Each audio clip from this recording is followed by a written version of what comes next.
The heart of the matter lies in the clash between an individual's right to their property and the often overreaching influence of a homeowners association, HOA. This isn't just a simple disagreement. It's a fundamental struggle between personal autonomy and communal governance. Imagine a place, a sprawling expanse of land, where the scent of freshly turned earth mingles with the crisp, clean air of rural living. This land, fertile and vibrant, is the lifeblood of our protagonist. For generations, their family has tilled this soil, nurturing it, coaxing life from its depths. It's not just a piece of property, it's a legacy, a living testament to their connection with the land. Then comes the HOA, a relatively recent entity, a construct born of the desire for uniformity and order within the burgeoning community. Initially, the HOA's presence was benign, a subtle hum in the background of rural life. But as the community grew, so did the HOA's influence, its tendrils reaching further into the lives of its members. The protagonist, a staunch believer in individual liberty, watched with growing unease as the HOA's regulations became more intrusive, more prescriptive. The conflict wasn't sudden, it was a slow burn, a gradual erosion of personal space. It started with subtle suggestions, gentle nudges towards conformity. Perhaps a different color for the barn, the HOA representative would say, or, we've noticed the wildflowers along the fence line, they might need trimming. These seemingly innocuous requests were the first cracks in the foundation of the protagonist's independence. The protagonist, a pragmatic soul, initially tried to reason with the HOA, to explain the nuances of rural living, the delicate balance between nature and cultivation. But the HOA, entrenched in its bureaucratic mindset, saw only deviations from its meticulously crafted rules. The land, to them, was not a living, breathing entity, but a canvas upon which their vision of uniformity could be painted. This brings us to the second point, the ownership of farmland. This isn't just any property. It's farmland, a designation that carries with it a unique set of responsibilities and rights. Farming is not a hobby. It's a way of life, a constant negotiation with the forces of nature. The protagonist's land is not just a source of income, it's a connection to their heritage, a link to the generations who have toiled before them. The HOA, however, saw the farmland through a different lens. They saw it as an underutilized asset, a potential source of revenue, or perhaps a blank slate for their own projects. They didn't understand the rhythms of the land, the ebb and flow of seasons, the delicate balance between cultivation and conservation. They saw only potential, potential to be exploited, potential to be molded to their liking. The protagonist, on the other hand, understood the land intimately. They knew its strengths and its weaknesses, its quirks and its peculiarities. They knew when to plant, when to harvest, when to let the land rest. They understood the delicate ecosystem that thrived within its boundaries, the interconnectedness of all living things. The clash between these two perspectives was inevitable. The HOA, with its rigid rules and bureaucratic mindset, sought to impose its will on the land, to transform it into something it was never meant to be. The protagonist, with their deep understanding of the land and their unwavering belief in individual liberty, stood firm, refusing to compromise their principles. This brings us to the third point, the violation of property rights. The HOA's actions were not just intrusive, they were a direct assault on the protagonist's fundamental right to own and manage their property as they saw fit. The HOA, in its quest for uniformity, had crossed a line, overstepping its boundaries and infringing on the protagonist's autonomy. The protagonist had always been a law-abiding citizen, a believer in the rule of law. But the HOA's actions had pushed them to their limits. They had tried reasoning, they had tried negotiation, but all their efforts had been met with resistance, with bureaucratic stonewalling.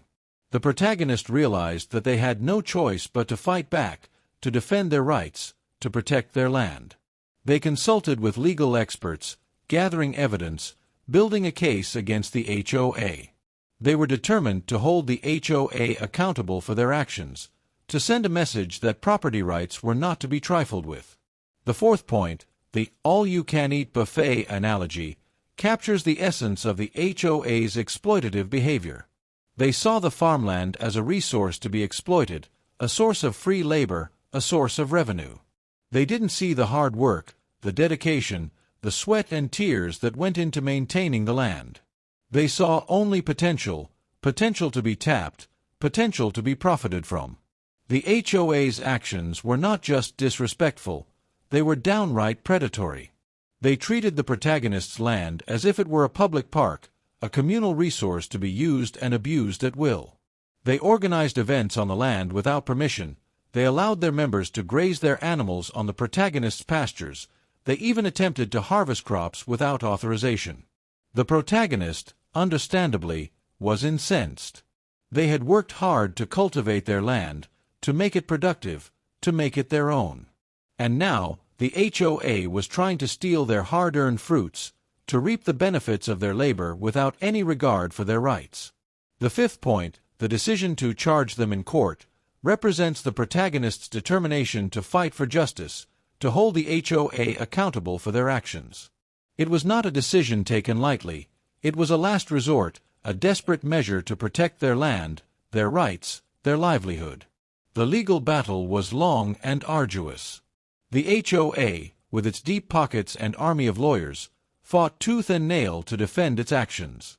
They argued that they were acting in the best interests of the community, that their regulations were necessary to maintain property values, that the protagonist was simply being unreasonable.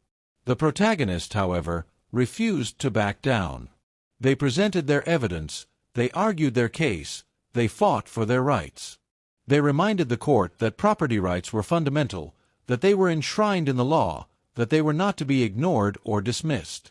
The courtroom became a battleground, a clash between individual liberty and communal authority. The protagonist, standing alone against the might of the HOA, became a symbol of resistance, a beacon of hope for those who felt oppressed by bureaucratic overreach. The case was closely watched by the community, by the media, by legal experts. It was a test case, a precedent-setting decision that would have far-reaching implications for homeowners across the country. The outcome would determine the balance of power between HOAs and individual property owners, the extent to which communal governance could infringe on personal autonomy. Through this legal action, the protagonist was not only fighting for their own rights, but also for the rights of all homeowners, for the right to own and manage their property without undue interference from HOAs. The protagonist's determination to take the HOA to court, to charge them for their abuse of power, was a testament to the enduring spirit of individual liberty, a reminder that even in the face of overwhelming odds, one person can make a difference. The phrase, all-you-can-eat buffet, doesn't just suggest exploitation, it evokes a profound sense of disrespect. It paints a picture of a resource being consumed without regard for its inherent value, without consideration for the effort and care that went into its creation. It's a metaphor for a fundamental lack of understanding, a dismissal of the protagonist's connection to their land. Imagine the protagonist, standing on the edge of their fields, watching as the HOA members, oblivious to the history that permeates the soil, treat the land as a mere playground. They picnic on the freshly mown hay, their laughter echoing through the air, a stark contrast to the quiet solitude the protagonist cherishes. They bring their children, who trample the delicate seedlings, their careless footsteps disrupting the delicate balance of the ecosystem. The protagonist feels a deep sense of violation, a sense of being robbed of something precious.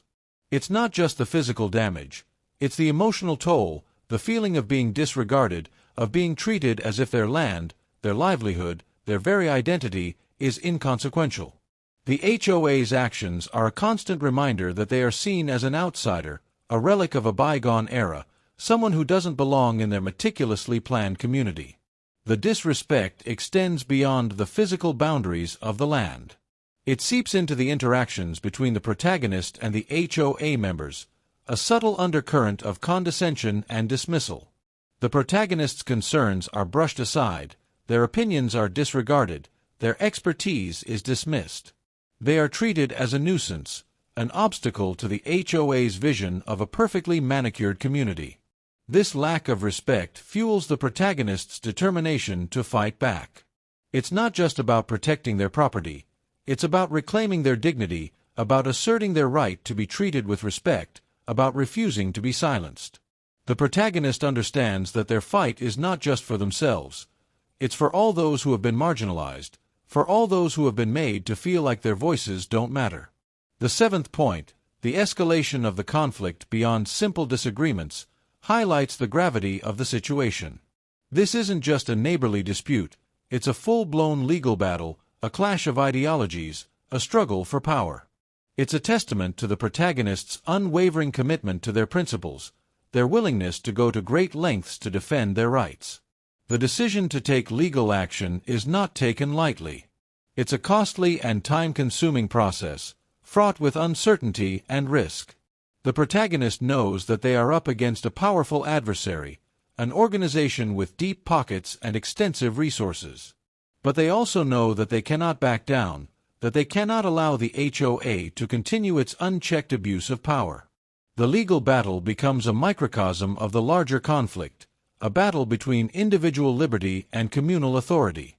The courtroom becomes a stage, where the protagonist and the HOA present their arguments, where they attempt to sway the judge and the jury, where they fight for the hearts and minds of the community. The protagonist's legal team meticulously gathers evidence, documenting the HOA's actions, highlighting the damage they have caused, demonstrating the violation of property rights. They present expert witnesses, who testify to the value of the land, to the importance of preserving rural landscapes, to the detrimental effects of unchecked HOA power. The HOA's legal team, on the other hand, attempts to portray the protagonist as an unreasonable individual, a stubborn holdout who refuses to conform to community standards. They argue that their regulations are necessary to maintain property values, to ensure the safety and well-being of the community, to preserve the aesthetic appeal of the neighborhood. The legal battle becomes a war of words, a clash of narratives, a struggle to define the meaning of community, the limits of authority, the boundaries of personal freedom. The protagonist's fight becomes a symbol of resistance, a rallying cry for those who feel oppressed by bureaucratic overreach. The eighth point, the portrayal of the conflict as an individual versus authority, emphasizes the David versus Goliath nature of the situation. The protagonist, a single individual, is pitted against the might of the HOA, a powerful organization with a vast network of resources and influence. This portrayal resonates with many people who feel powerless in the face of bureaucratic institutions. The protagonist becomes a symbol of hope, a reminder that even ordinary individuals can stand up to authority, that they can fight for their rights, that they can make a difference. The protagonist's story becomes a source of inspiration, a testament to the power of individual agency. It reminds us that we are not simply passive recipients of authority, that we have the right to challenge unjust laws and regulations, that we have the responsibility to hold those in power accountable. The ninth point, the potential damages caused by the HOA's actions, highlights the real-world consequences of the conflict. The HOA's actions have not only violated the protagonist's rights, they have also caused tangible harm to their property, their livelihood, their emotional well-being. The physical damage to the land is evident: trampled crops, damaged fences, eroded soil, disrupted ecosystems. The financial damage is significant: lost income, increased expenses, legal fees. The emotional damage is immeasurable: stress, anxiety, frustration, a sense of betrayal. The protagonist's story serves as a cautionary tale, a reminder that unchecked HOA power can have devastating consequences. It underscores the importance of protecting property rights, of ensuring that HOAs operate within the bounds of the law, of holding them accountable for their actions. The 10th point, the public interest in the conflict, underscores the broader implications of the protagonist's story. The conflict between the protagonist and the HOA is not just a local issue. It's a national issue, a reflection of the growing tensions between individual liberty and communal governance. HOA conflicts are a common occurrence in many communities, as more and more people choose to live in planned developments. The protagonist's story resonates with many homeowners who have experienced similar conflicts, who have felt their rights violated, who have felt their voices silenced. The protagonist's story becomes a catalyst for change, a spark that ignites a national conversation about the role of HOAs, the limits of their power, the importance of protecting property rights. It raises awareness about the potential for abuse, the need for greater transparency, the importance of ensuring that HOAs operate in a fair and equitable manner. The protagonist's fight becomes a symbol of hope, a reminder that even in the face of overwhelming odds, one person can make a difference. It underscores the importance of standing up for what you believe in, of fighting for your rights, of refusing to be silenced. The protagonist's journey is a testament to the enduring spirit of individual liberty, a reminder that even in the modern era, the fight for freedom is never truly over.